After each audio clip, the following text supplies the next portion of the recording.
downloaded content to check if it's a binary or if it's an image. And you can quite clearly see what's a binary and what's an image. And the thing I'm the most scared of, they can use create remote thread. So basically what a spore could do is inject a DLL into a legal process, say Internet Explorer or anything else. And then this DLL is going to download and execute the egg. What will happen then is we will intercept this, and our red pill will be executed, but we see Internet Explorer as the parent. So we're going to analyze Internet Explorer and probably allow the execution. But now we don't have a good solution for it. We're working on that. But also from the sample, we haven't seen any spore that's doing this at the moment, because I guess there's no reason to. But if they start doing it, it's a problem. Though it's only possible if they if the user runs as administrator. But well, on Windows, mostly people do anyway. Okay. So, showdown. Sorry, John. Okay, so now we hope it works. If it doesn't, we have a movie. It will work, don't worry. I've seen so many demo failing there. First of all, we're not online right now, so we had to create our own egg. Is this thing on? I don't hear myself. It is? Okay. So the egg is just hello world, I'm the originally downloaded content. And I'll first of all show that we have two virtual machines. This is the host, of course. And we have a Linux box. I'll show you here how the red pill generator is working. Right now it's just an executable, of course. It takes the original content here and the name of the resulting file and the DLL that it's going to inject using PE injection. Oh, it just does it, you don't actually see anything. And this inject egg.exe is a file that gets shipped back to the host on the number of failed download attempts.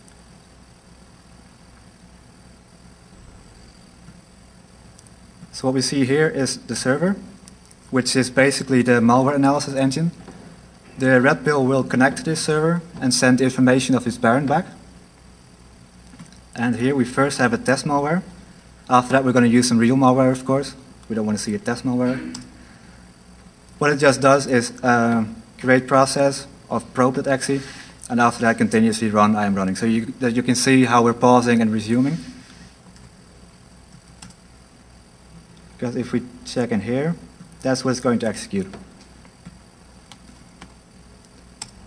And if we do that, that's not right. 1 second. Now it is for some reason. It's Windows, who knows. So this is now our probe.exe, and it has sent the information of as the first suspended test malware, and sent the information back to the server, the file name, the path, the window information, but it doesn't have a window, it's a console application, so it failed, and all of the loaded DLLs. Now the server can give an action back, like do we want to resume it, terminate, or terminate and submit, or resume and submit. So let's try resume and submit. So it's going to resume again. And we see here in the target folder that we have the exe again. Let's stop this. I'll show you that it's really the exe. That's the same one again. So now let's try some real malware. After all, it's more interesting anyway. We have a malware from the fraud load family. I don't know if you know it, but it's going to take a few seconds. And then we see it executed something that's PC defender.exe, which is again now attached to our probe. It sent all the information again.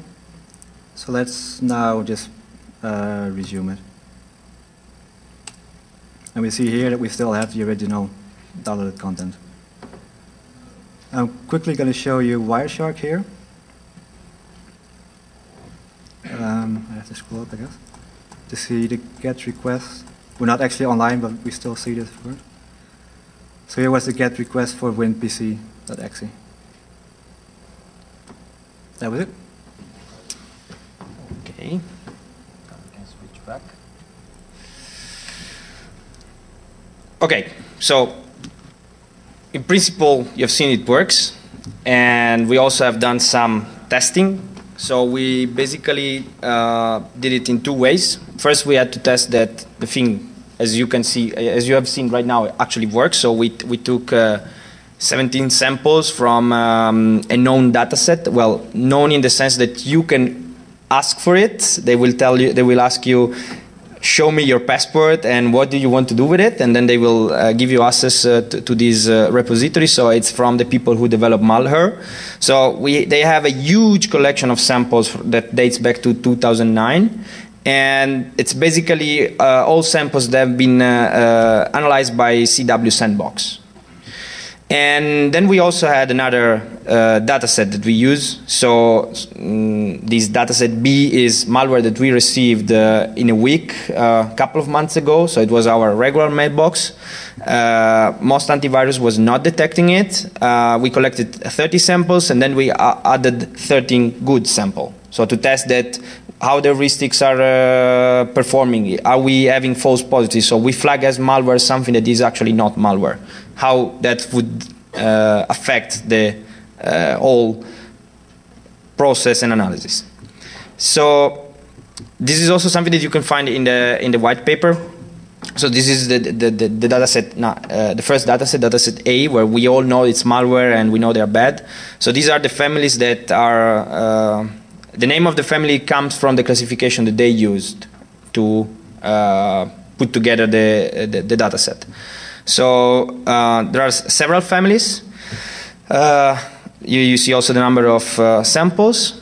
As you can see, there is, and the before last line, there is written a family called nothing found. So basically the CW Sandbox says this is not malware, okay? But actually it's doing something.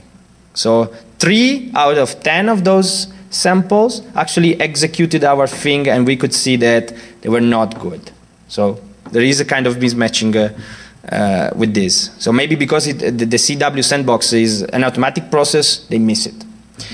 And so if you look at the third column, you basically see how many samples have been basically flagged as anomalous by the download detection engine. So most of the times we miss 1 or 2, so the rate was too low, the failure rate was too low, or there were only a few download attempts, so we didn't detect it.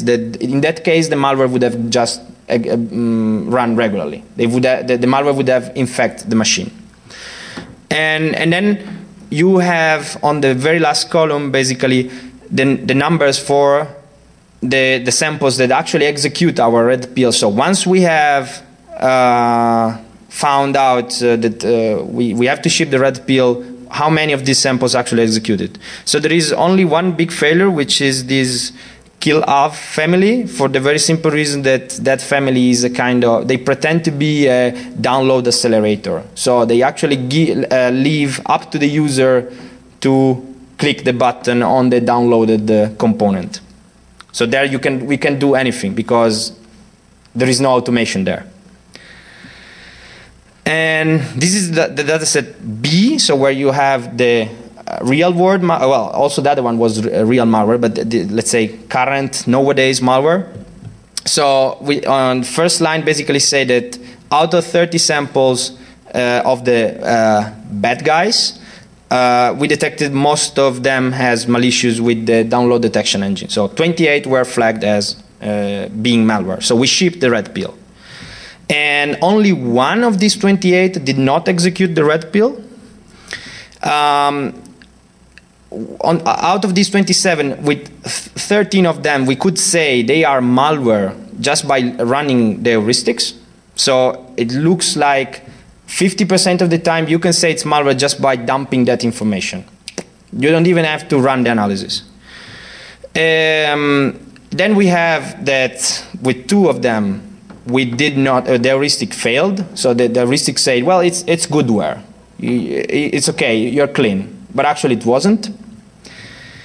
And so basically they sent, no, there is an error because it should be 11, not 12. So 11 samples have been sent for further analysis. In the other lines basically are the tests with they will basically tell you the false positive rate, because the other lines are about Goodware, real Goodware that we have executed. And so basically in 10 cases out of 30, the DDE component said, well, there is something going on here, I'm going to ship the red pill. And in 6 cases out of 10, the heuristics blocked the process. The heuristic correctly said, okay, this is Goodware, we made a mistake. And in the other case, we just basically ship the Goodware to the engine. So this shows that it's possible to some degrees to automate the process.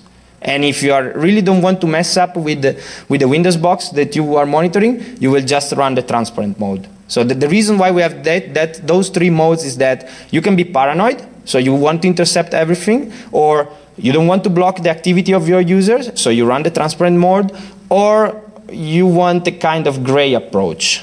Well, not everything, but most of it. So then you have the semi-transparent mode.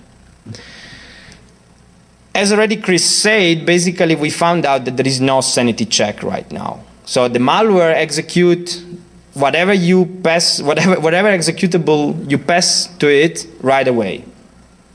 So, and also this is true not only for the 2009 samples, but also for the samples that we collected in that week.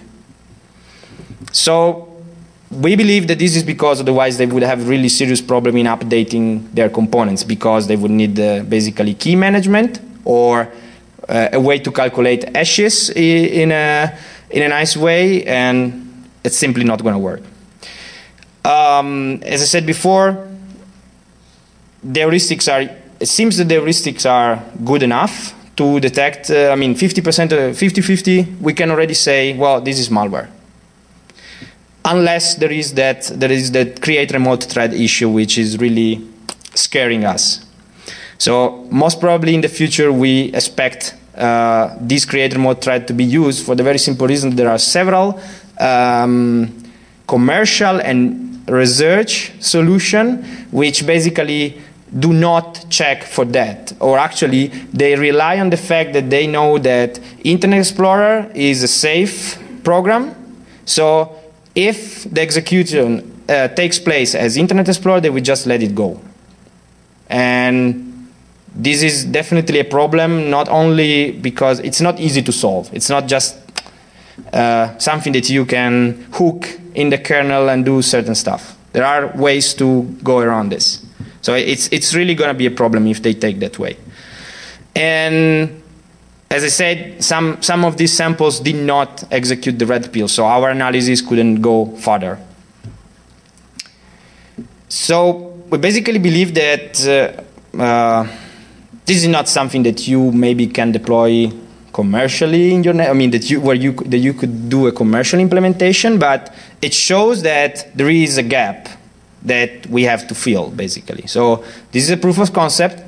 Maybe next year we will have a better solution, or we will narrow down certain